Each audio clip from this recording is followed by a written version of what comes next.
I would say to be really kind to yourself, to be really good to yourself, because you are going to be the one that's going to be with you on this whole journey. And there's something I talk about in Everything is Figureoutable about your self-talk every day and what you write down and what you say, because the most powerful words in the universe are the words that you say to yourself. And there's that force within you that is going to make things real.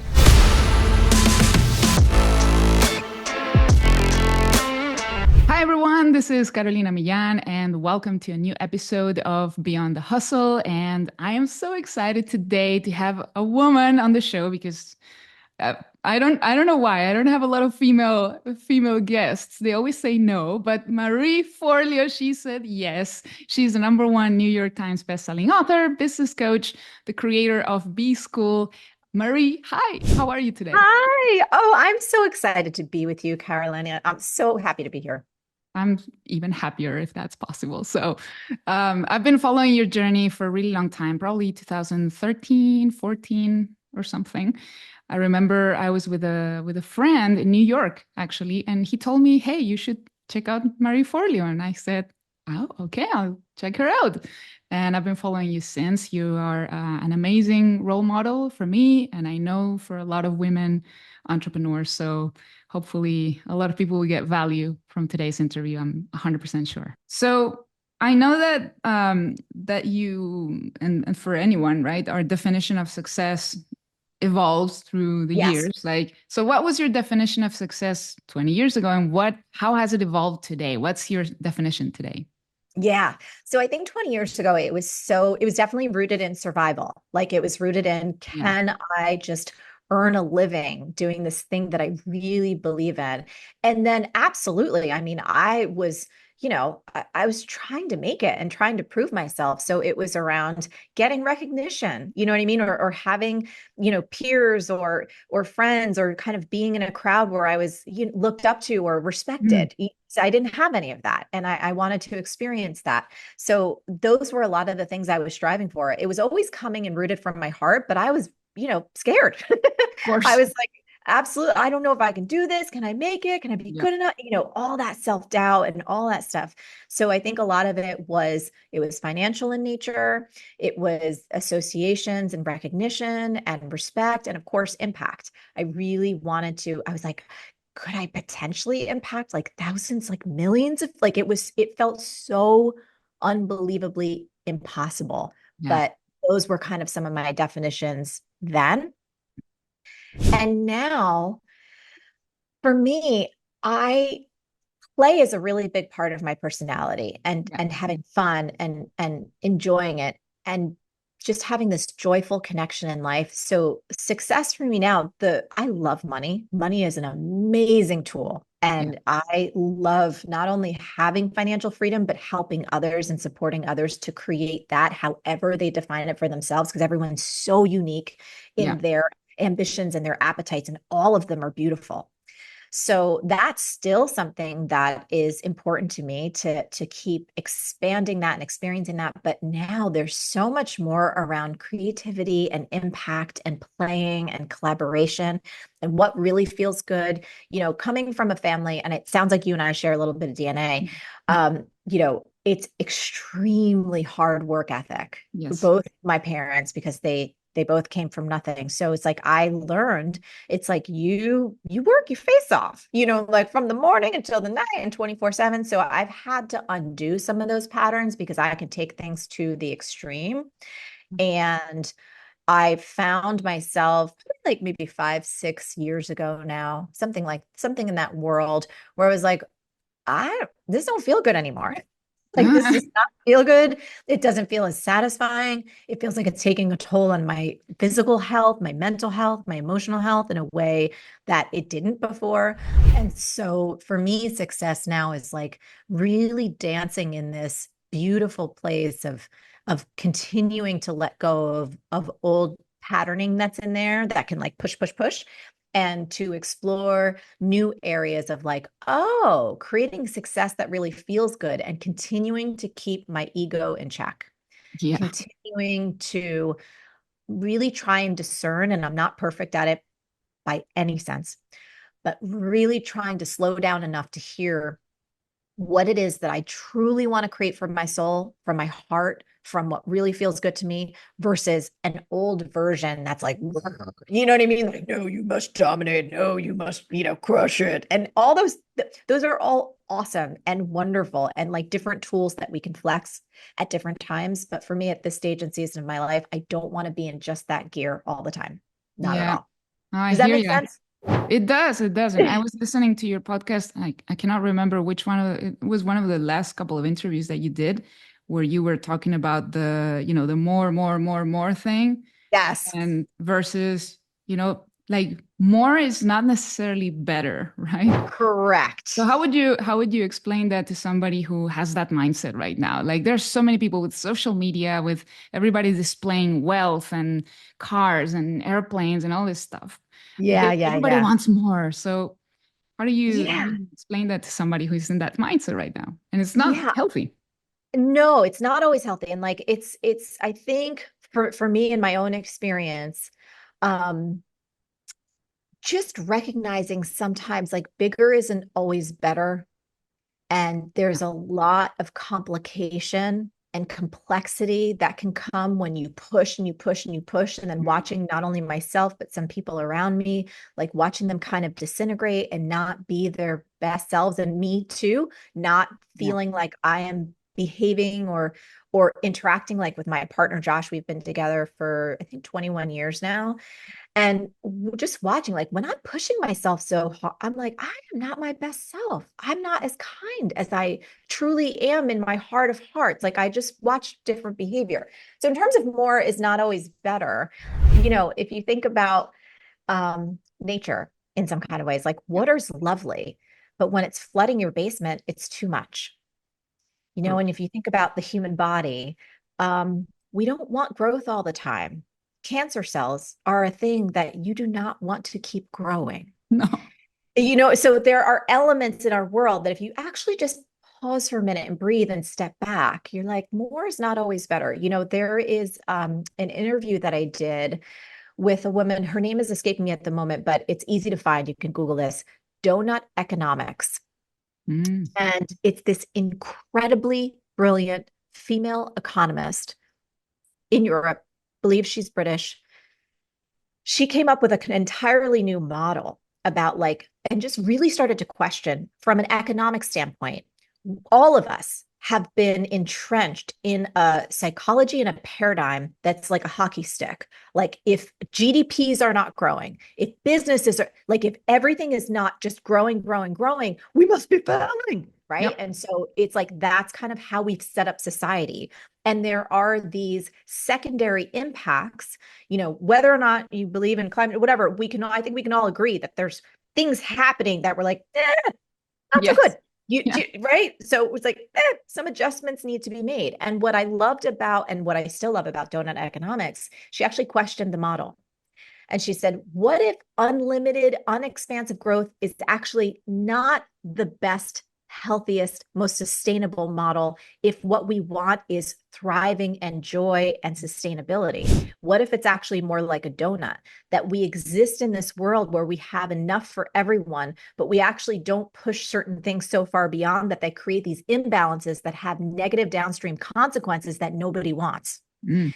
And so this notion of questioning the model, this notion, and we look about this in small business and entrepreneurship, I've had our company where we've had 40 plus employees at some times.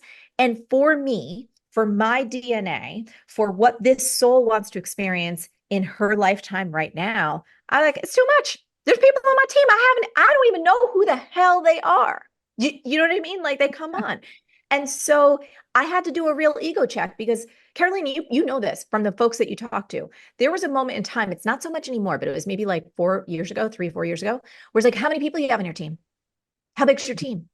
And it Mm. was this metric of like, how successful are you? I know. Do you know what I'm talking about? I It was do. like, oh, you got more people on your team. You must be more successful. And I've been doing this long enough and I talk to enough people and I have insight and transparency into enough different types of things that it's like bigger isn't always better. Sometimes more people. Not always, but sometimes those bigger teams are actually way more complex. It's a lot more stressful. There's a lot more headaches, and there's not a lot of profit margin. And there's not even that big of an impact. It's just almost like these vanity numbers that people roll out.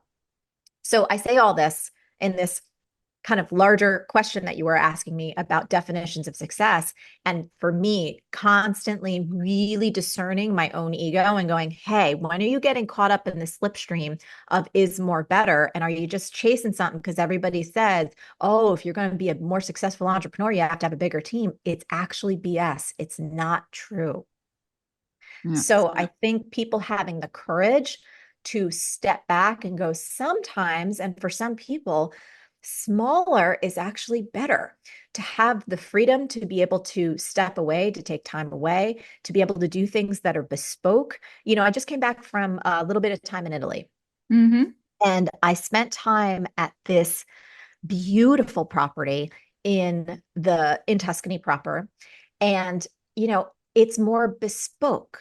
It's not this hotel chain, and I've been to some of these where they're like, 20 different properties at the hottest places all over the world, Yeah. very, very expensive, super great spa, la la la la la la. And I actually stayed in one of those in my Italy thing, and the bigger chain was worse. Wow. Do you know what I mean? And they Yeah. were very expensive, Yeah. very high end, Yeah. very, very supposed to be like the best of the best. And the smaller bespoke place was so artful, so full of heart. Every single person was passionate. It's called Monteverde. I'll actually say it in case anyone's like, hey, I Monteverde. want to do it. Do you know what I mean? But Yeah. everything was bespoke. Everything was on a smaller scale. Everything was really human based. And I'm like, bigger's not always better. Mm-hmm. No, I'm with you. I mean, I travel a lot. I was actually in Italy last month too. And I prefer smaller hotels that are more like even where the owners are like welcoming you, and it's more like Yes. rustic and made of, and there's wood, and there's, over the Four Seasons, for example. I stayed at the Four Seasons once, and I was so disappointed because it was not cheap. And I was Yes. like, this is what everybody talks about? Like, I prefer a little boutique hotel. My last question. It's a little more personal. Yeah. Since I've been following you for a long time, I've heard you say a lot of times about, I mean, how you knew you didn't want to have kids. Like, it seems Yes. you knew it when you were born, you knew it. Yes. From me, I just turned 40 in December, and for me, it's like I feel this where it's mostly a no, but it's not 100%. So this has been really like tormenting me. And Yeah. so um, I wanted to ask you, like, from your experience, have you ever experienced any, because I know you adopted an older child later. My stepson. Yeah, he's Exactly. he's not officially adopted, Stepson. but he's my stepson. Yeah. Yeah. Yeah, that's what I meant. Your stepson. Um, but have you ever experienced any regret? Because I think that's my biggest fear, and that's why it's not a firm no. Where Yep. like I feel like, am I gonna regret it in the future? So that's my question. Yes. So I can only speak from my experience, and I Of will tell course. you that there has never been one day I have regretted, not one. Awesome. There's never been 1 second that I have regretted my choice. And I think it was because I was always so clear.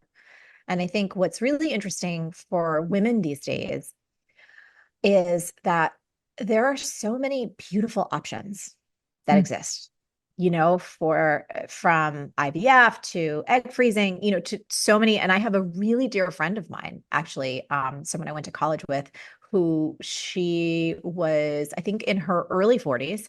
And she knew she wanted to have a baby, but she didn't have a partner. And in her mind, that was the framework. It was like, Right. like that was the frame, that was just the programming, that's how, and it's understandable.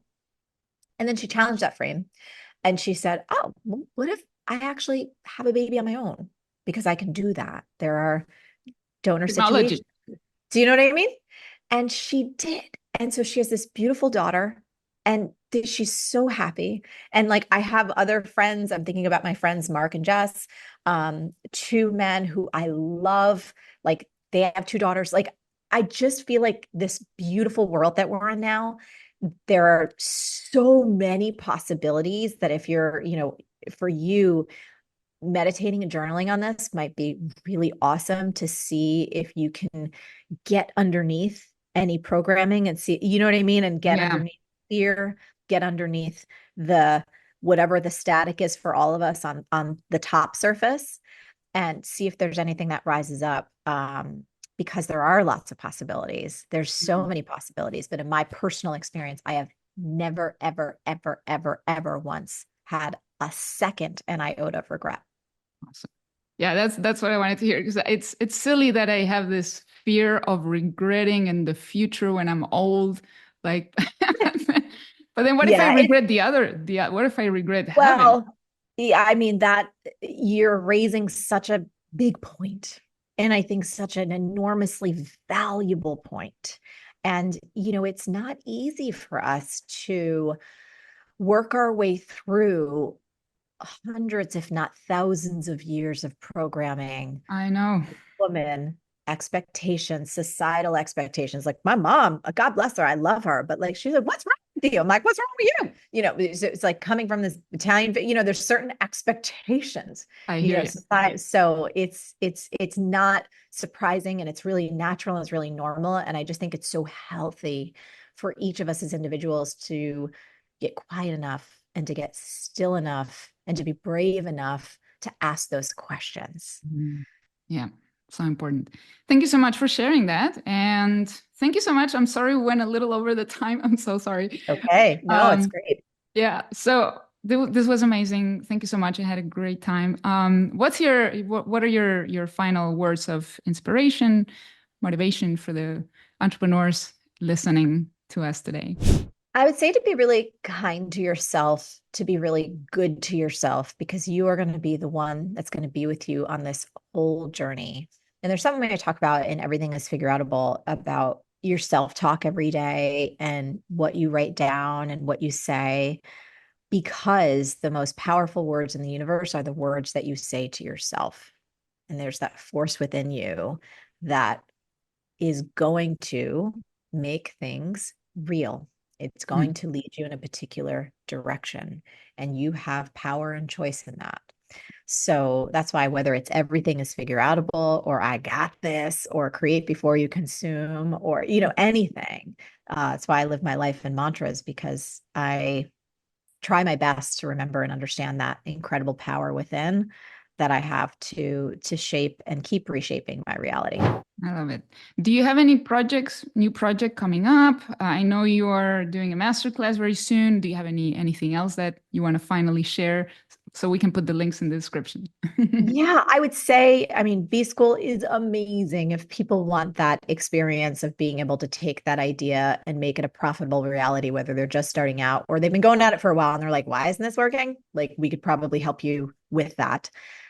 Secondarily, I think Dream Club is incredible. MarieForleo.com/Dream Club. It is this great experience because I don't have anywhere else where I can share the latest and the greatest of what I'm working on and what my team's developing and what we're doing right now. And then, of Mm, course, that dance experience and the community experience and getting to meet people all around the world. So that is something that, even though it's new, it's like popping off and it's so much fun. And it's a place where I just get to be real and raw and do things in like super real time that I don't have another venue to do that in. amazing. I love that. Thank you so much, Marie. Hope you had a good Thank time. you. And I'll be sharing the episode with your team. And I really, really appreciate you and wish you the most amazing things. And hopefully we get to do another show in the future. I would love that. Thank you. Thank you so much.